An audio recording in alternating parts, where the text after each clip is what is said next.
కాలేజీలో ఉన్నప్పుడు పెళ్ళంటే బియ్య వేరడం, వంట చేయడం ఇవన్నీ నీ వల్ల కాదన్నావుగా.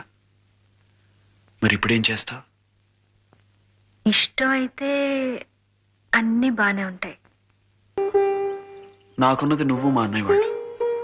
నాకు మా అన్నయ్యకి పడదని భవానీ వాళ్ళు అనుకుంటున్నారు. ఎంతకాలం వాళ్ళు అలా అనుకుంటారో నాకు తెలియదు. గొడవలు లేవని తెలిసిన వెంటనే నన్ను చంపడం కోసం మా వాళ్ళని అడ్డం పెట్టుకుంటారు. నేను వెళ్ళి వాళ్ళ దగ్గర ఉండలేను, అలాగని వాళ్ళని వచ్చి నా దగ్గర ఉండమనలేను. అందుకే అన్నయ్యని ట్రాన్స్ఫర్ చేయించడమే సేఫ్ అనిపించింది. కానీ నాకేమైనా జరిగితే అందరికన్నా నష్టపోయేది నువ్వే.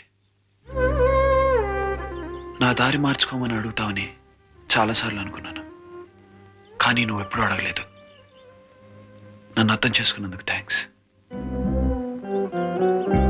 I'm really lucky.